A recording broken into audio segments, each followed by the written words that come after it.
Hello there YouTube, this is the Aqua Student, and we're here with the 29-gallon South American community. I've made a few modifications over the past few weeks, the most notably being the addition of a few plants. We've got a couple of Amazon swords in here now. There's a large one here on the left side. It's still kind of fresh and new. As you can tell, the leaves aren't very sword-like and are more leafy.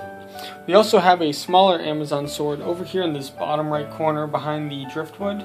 It's kind of tucked away, hidden in the shadows a little bit. The fuzzy sort of looking plant on the right side is Kabamba. I've always heard about it, never actually been able to keep it myself, so we're going to give it a shot. Also below the lotus plant in the center we have a melon sword, just to the left of the base, and so I'm hoping this will redden up at least a little bit, give a little different green to the scenery.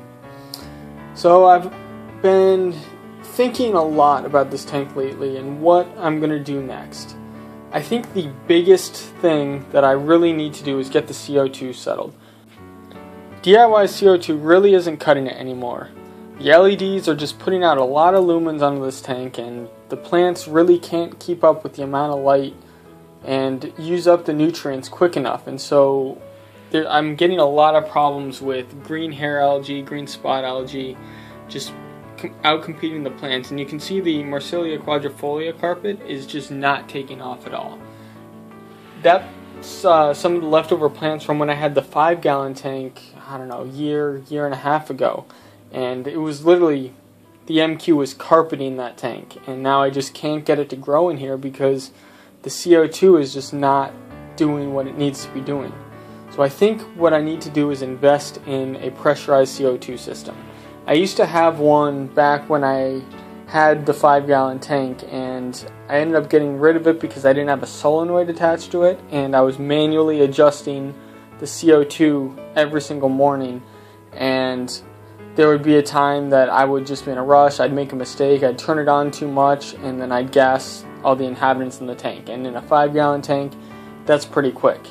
And that's just not really what I wanted to have. I didn't have any real plans to upgrade. I didn't have the space. Still third year in college, and it was just not really the best option. But now that I have a nice 29-gallon tank with an LED fixture, it's perfect time. We also have a nice little area underneath the stand. Thinking of getting like a 5-pound tank or something like that. It'd be a good net mound. I've got a bunch of locations around here that I could fill it up pretty inexpensively. Maybe I'll go with something with Aquateca California. I know they had a contest a few weeks ago and had some pretty quality products. I'll also be checking out some of the other options out there. I know I want something though with an electronic solenoid, because just manually adjusting the CO2 every morning it's just not reliable. I don't really want to have to rely on myself if I don't have to. Also, let's talk a little bit about the stocking. I moved the female Apistogramma back in here. I had her isolated because she seemed a little bit under the weather. I couldn't really tell. She just didn't seem right. And so I had her isolated in the 10-gallon over here. But she seems to be doing much better. I treated her with some Malefics and just tried to keep the water as clean as possible. And she seems to be acting normally. She was eating great, so I reintroduced her to the big tank. We'll worry about breeding later. If the Apistos happen to spawn in here, that'd be great. And I prepared by removing the normal cover to the filter intake and putting on the sponge. And so it'll pretty much be doing the same thing and should not clog up, but still prevent any young fish from being sucked up into the tank. Now for stocking, I have currently 5 of the Nanostomus, I believe it's Equus, rocket pencilfish. These guys are very interesting. I got 5 of them, and I'd like to get a few more. I'll see if I can order some through my local fish store. But I was also thinking of going with another schooling fish.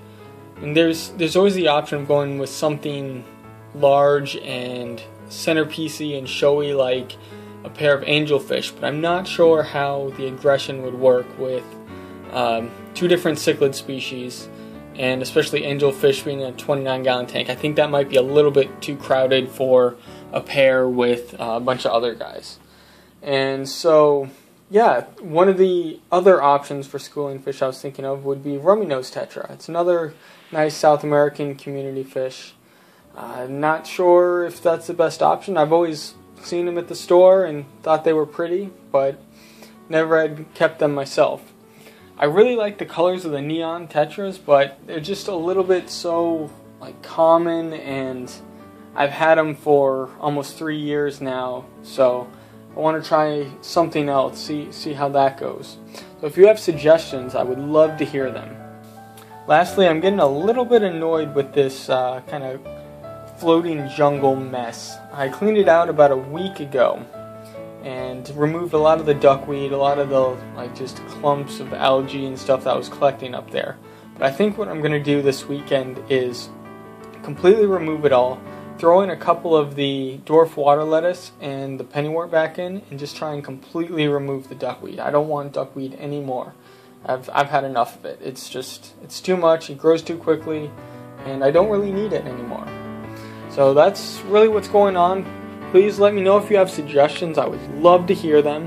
If you would, please follow me on Facebook. It's facebook.com/aquastudent. Take care and stay fishy, my friends.